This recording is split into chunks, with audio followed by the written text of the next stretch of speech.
Commodity market से बात करने के लिए आज हमारे साथ हैं एडलवाइस फाइनेंशियल सर्विसेज की सीनियर मैनेजर रनीशा चनानी। रनीशा, स्वागत है सीएनबीसी आवाज पर आपका मैम। और सबसे पहले लेकिन फोकस सोने पे करेंगे। डॉलर में आई मजबूती से सोने का गणित बिगड़ गया है। घरेलू बाजार में कल 27,000 रुपए के नीचे फिसल गया। कमजोर रुपए से आज थोड़ा संभला जरूर दिख रहा है, लेकिन कॉमिक्स पर भाव पिछले 2 हफ्ते के निचले स्तर पर है। आपको क्विकली बता दूं, दरअसल 2 हफ्ते के लोज पे इंटरनेशनल मार्केट में सोना कामकाज करता हुआ $1190 के नीचे, जैसे हम हाईलाइट कर रहे हैं, 1187 $1188 के आसपास कामकाज हो रहा है। और कल के ट्रेडिंग सेशन में अगर आपको याद हो तो 2% के आसपास का दबाव हमने देखा था, एक तगड़ा स्लाइड आता हुआ नजर आया था। दिक्कत की बात, जिस तरह से अब लगातार स्ट्रॉन्ग डेटा आ रहा है यूएस में, वो पॉइंट आउट कर रहा है कि शायद ब्याज दरों का बढ़ने का सिलसिला जो है अमेरिका में जल्द शुरू होता हुआ नजर आएगा। क्या ऐसे डेटा हैं? अमेरिका में यूएस बिजनेस स्पेंडिंग जो होती है उसमें हमने देखा लगातार सेकेंड मंथ स्ट्रेट मंथ में अप्रैल में इंप्रूवमेंट देखने को मिल रहा है। कंज्यूमर कॉन्फिडेंस के जो आंकड़े आ रहे हैं पिछले महीने के, वो स्ट्रॉन्ग नजर आ रहे हैं। तीसरी इंपॉर्टेंट बात ध्यान रखें, होम सेल्स के मंथली आंकड़े तो मजबूत थे ही थे। अब वो जो फर्स्ट क्वार्टर का यूएस होम सेल्स का आंकड़ा आया है उसमें भी अच्छा खासा मजबूती पिछले महीने देखने को मिली है। तो ये सब हाईलाइट कर रहे हैं कि अमेरिका में इकोनॉमिक रिकवरी शायद ऑन पाथ है, ऑन ट्रैक है। Q1 के जो जीडीपी के कमजोर आंकड़े थे उसके बाद ज्यादातर एक्सपर्ट्स मान भी रहे थे कि शायद वो एक टेम्पररी ब्लिप है, और उसके बाद से लगातार हालात इंप्रूव कर रहे हैं। तो चिंता बढ़ रही है। चिंता इनफैक्ट बढ़ गई थी जब बीते हफ्ते शुक्रवार को, आपको याद होगा, US Fed chair Janet Yellen के स्टेटमेंट्स आए थे, जिन्होंने पॉइंट आउट करा था कि शायद इस साल आपको ब्रेसअप करना चाहिए, दरों में बढ़त देखने को मिलेगी। उसके बाद कल यहां पे यूएस फेडरल रिजर्व के वाइस चेयरमैन स्टैनली फिशर साहब का भी स्टेटमेंट आया, जिन्होंने सरप्राइजिंगली अपनी स्पीच में यह तक कह दिया है कि शायद आपको सरप्राइज नहीं होना चाहिए टाइमिंग को लेकर, और जो पेस होगी हाइक्स की, यानी कि किस दर से दरें यूएस में बढ़ेंगी, उसको भी लेकर आपको सरप्राइज नहीं होना चाहिए। इन दोनों की स्पीच के बाद अब सबका फोकस होगा आज शाम को, ध्यान रखें, रिचमंड के जो फेड प्रेसिडेंट हैं यूएस में, वो उनकी एक स्केड्यूल्ड स्पीच है, उस पर बाजार अब पूरी तरह से फोकस करता हुआ नजर आएगा। तो बड़ा इंटरेस्टिंग हो रहा है और दर अब बढ़ता हुआ नजर आ रहा है, इसलिए देख रहे हैं हम लगातार डॉलर इंचअप होता हुआ नजर आएगा। मेरे ख्याल से डॉलर इंडेक्स जो लास्ट कोर्ट मैंने देखा था 97.25 के लेवल्स के आसपास, आपको याद होगा 100.3 के लेवल्स तक साल के हाईस हुए थे डॉलर ने, उसके बाद कमजोरी देखने को मिली थी। अब वो लगातार मजबूती की तरफ बढ़ता हुआ, तो ये दिक्कत बना रहा है सोने के लिहाज से। रनीशा, सबसे पहले तो इंटरनेशनल मार्केट्स पे आपसे कॉल लेना चाहूंगा। 2 हफ्ते के लोज पे तो वैसे ही सोना कामकाज कर रहा है, जिस तरह के डेटा पॉइंट्स आ रहे हैं, आपको क्या लग रहा है कितना चैलेंजिंग सिनेरियो सोने के लिए बिल्डअप हो रहा है मैम?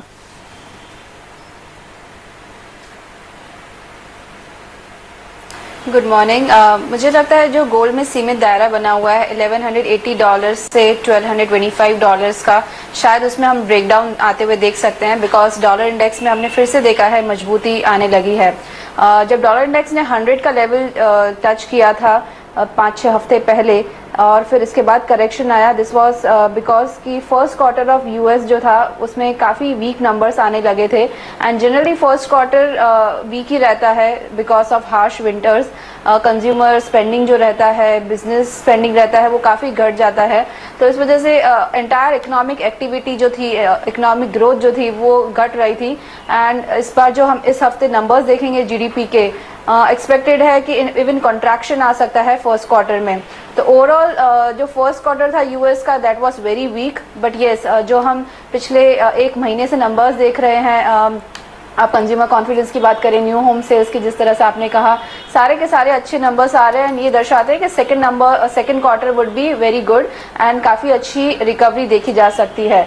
तो इस वजह से हमने डॉलर इंडेक्स को फिर से बढ़ते हुए देखा है। हफ्ते 10 दिन से आप देखेंगे डॉलर इंडेक्स 93 लेवल का अभी 97 लेवल तक पहुंच चुका है।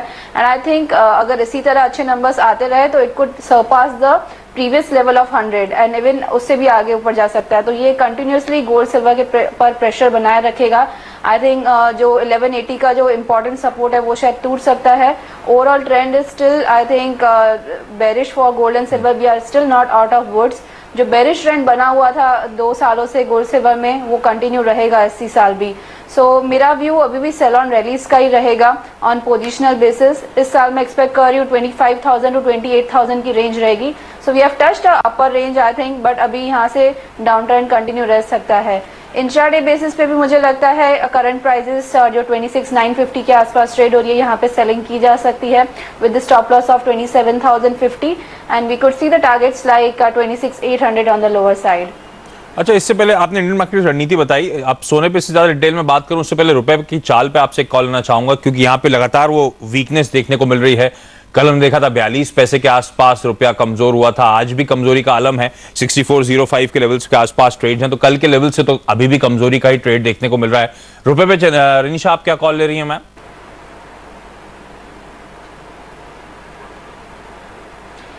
सी रुपी में खुद की ज़्यादा वीकनेस नहीं है, इट्स ओनली बिकॉज ऑफ जो स्ट्रांगनेस हम डॉलर में देख रहे हैं, इस वजह से इतना रुपी डॉलर जो है डेप्रिशिएट हो रहा है। फ्रॉम 63.5 टू 64.10 लेवल्स आ चुके हैं अभी। आई थिंक ये डेप्रिसिएशन कंटिन्यू रह सकता है जब तक डॉलर स्ट्रांग रहेगा। And for intraday basis I am expecting yes it can go towards 64.25 and 64.30 also. So that is a factor जो गोल्ड सिल्वर की प्राइजेस को थोड़ा सपोर्ट दे सकता है, but otherwise I don't think और कोई सपोर्ट फिलहाल मुझे लग रहा है जो प्राइजेस को दे सकता है। ओवरऑल सेल ऑन रिलीज का ही व्यू रहेगा अदरवाइज। ओके, तो वैसे जैसे रनीशा कह रही है 1180 से 1225 डॉलर पे इंटरनेशनल मार्केट्स में कामकाज हो रहा था, अब वहां पे एक शायद ब्रेकडाउन देखने को मिलेगा, यानी कि 1180 के इवेंचुअली आपको सोना नीचे आता हुआ नजर आएगा। लाइकवाइज इंडियन मार्केट्स में बिकवाली की रणनीति लेके चलें, जो हल्का बहुत सपोर्ट आएगा शायद रुपी वीकनेस से आता हुआ नजर आया। अदरवाइज यहाँ पे सारे मोमेंटम इंडिकेटर्स यही बता रहे हैं या फिर डेटा पॉइंट्स यही पॉइंट आउट कर रहे हैं कि सोने में यहाँ से बिकवाली करके ही फायदा होगा, दबाव शायद कंटिन्यू होता हुआ नजर आए। लेकिन अनिशा फिर चांदी में सिमिलर व्यू बन रहा है आपका, उसमें भी हमने देखा है वो भी काफी नीचे आ चुकी है, इसमें क्या रणनीति हो, इसमें क्या करें मैम?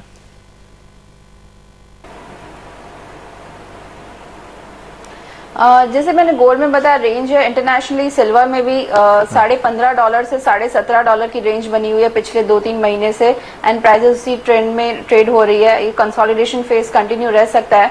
एंड अगर आप डोमेस्टिकली प्राइसेस को देखेंगे तो yes, due to rupee depreciation हमने 40,000 के लेवल्स भी जाते हुए देखे थे, बट यहाँ से मुझे अभी करेक्शन सिल्वर में भी लग रहा है, because base metals are trading weak, काफी सेलिंग आ चुकी है, gold is even weak, so silver में भी सेलिंग का ही रुख रहेगा। 38,600 जो करंट लेवल्स है यहाँ पे सेलिंग की जा सकती है for intraday basis for the target of 38,300 and 200, and even positionally मुझे लग रहा है again we are heading towards 37,000 37,500 kind of levels. So overall silver में भी व्यू मेरा बेरिश है for short term, and I think short term top out हो चुकी है प्राइजेस। ओके, तो यहाँ दोनों में ही बुलियन मार्केट्स में गोल्ड और सिल्वर पे व्यू बेरिश है, रुपया और थोड़ा सा कमजोर शायद आपको यहाँ से होता हुआ नजर आए। बुलियन मार्केट से आप फोकस शिफ्ट करते हैं एनर्जी कॉम्प्लेक्स की तरफ। कच्चे तेल में कल की गिरावट आज खत्म हो गई है, घरेलू बाजार में कमजोर रुपए से इसे दोहरा सपोर्ट मिल रहा है। हालांकि आज इन्वेंट्री रिपोर्ट आने वाली है और पिछले 3 हफ्ते से इन्वेंट्री धीरे धीरे नीचे आ रही है। नेचुरल गैस में भी करीब 1% की तेजी आई है। रेनिशा इस पे कॉल लेते हैं। मैम, कच्चे तेल में क्या रणनीति हो, कल की तेज गिरावट के बाद आज जो बाउंस आ रहा है उसे कैसे प्ले अप करने की सलाह होगी?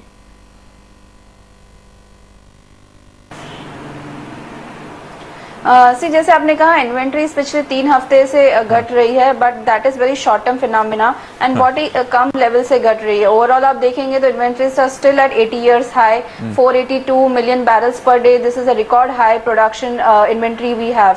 सो आई डोंट थिंक कि छोटा मोटा जो वीकली इन्वेंट्रीज का डिक्रीज एंड इंक्रीज होता है that would effect prices much.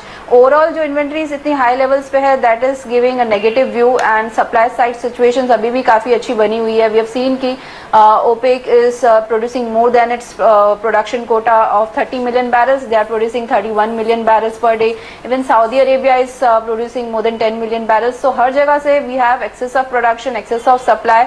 Fundamentals are still very weak.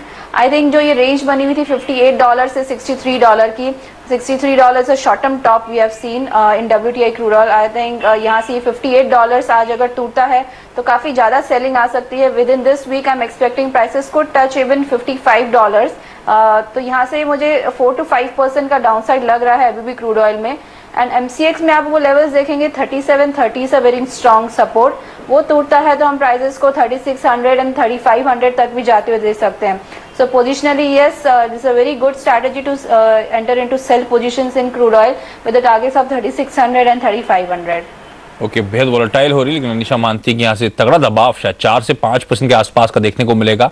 कल आपको याद होगा 3% की कमजोरी थी, तब तो डॉलर की मजबूती के चलते, और साथ में जिस तरह से खबरें आ रही थी कि ओपेक और यूएस जो शेल ड्रिलर्स हैं उनकी तरफ से अच्छा खासा प्रोडक्शन हाई देखने को मिलेगा आज। लेकिन मैं पढ़ रहा था कि यूएस डिप्लोमैट्स की तरफ से स्टेटमेंट्स आ रहे थे कि ईरान के साथ जो न्यूक्लियर डील है अनलाइकली है कि 30 जून तक वो डेडलाइन मीट होगी। 30 जून की डेडलाइन थी, क्योंकि अभी तक कुछ टेक्निकल इश्यूज रिजॉल्व नहीं हुए हैं, तो वो एक और फैक्टर प्ले अप करता है। और दूसरा तो जो हम इन्वेंट्रीज की बात कर रहे हैं, आज शाम को जो डेटा आने वाला है, लाइकली है कि फोर्थ स्ट्रेट वीक वहां पे आपको डिक्लाइंस देखने को मिलेंगे, स्टॉक पाइल्स जो है गिरती हुई नजर आएंगी, तो ये सपोर्ट करता हुआ, लेकिन यहाँ पे ट्रेंड मीडियम टर्म में दबाव का ही है। और रनीशा हाईलाइट करें शायद $55 तक आपको यूएस क्रूड जाता हुआ नजर आए, जो इस समय 58-58.5 के लेवल्स पे कामकाज कर रहा है। चलिए रनीशा हमारे साथ बनी हुई, वक्त चला एक छोटे से ब्रेक का। ब्रेक के बाद बेस मेटल्स पे रनीशा से बातचीत करेंगे।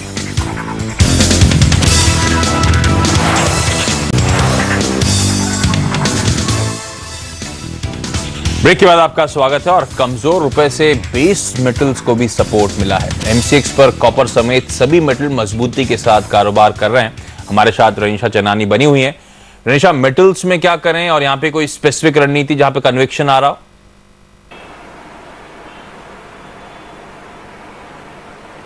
सी आपने जैसे कहा बेस मेटल्स में थोड़ा बहुत सपोर्ट मिला है। This is just a short covering.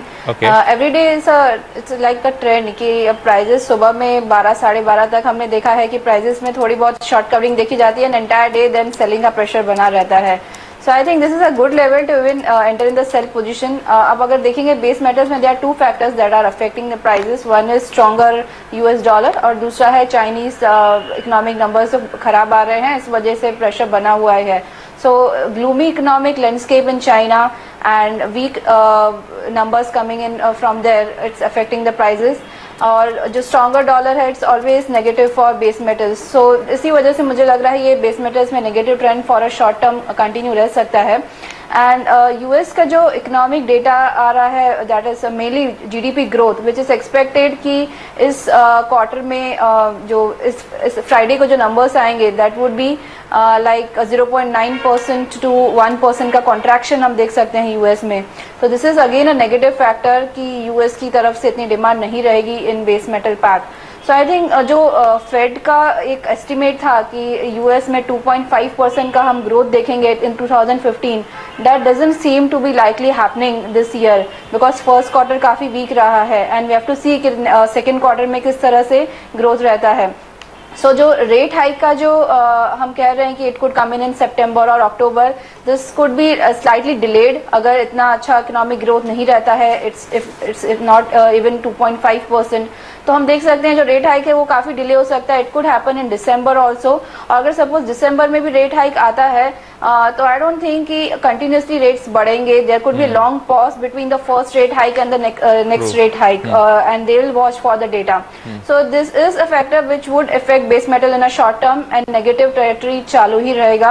I am expecting copper जो है यहाँ से अगेन और यहाँ से सेल ऑफ देखा जा सकता है। It could even fall to 390 kind of levels. Lead zinc में भी मुझे थोड़ी यहाँ से और कमजोरी लग रही है। They have been trading in negative trend from last 10-15 days but अभी भी यहाँ से थोड़ी बहुत और डाउनसाइड बाकी है। लेड लग रहा है यहाँ से 122-121 तक के लेवल्स टच कर सकता है। करंट लेवल्स पे भी सेलिंग की जा सकती है and even nickel looks weak to touch 800 kind of levels. So overall sell on rallies in entire commodities pack is my view for today and for next 2-3 days. Okay, तो negative trend continue हो सकता है। तमाम base metal से जो call है रनीशा जो बता रही हैं आपकी स्क्रीन पर आएंगे। रनीशा बहुत बहुत धन्यवाद सिंधी आवाज के लिए आज वक्त निकालने के लिए। Disclosures ma'am.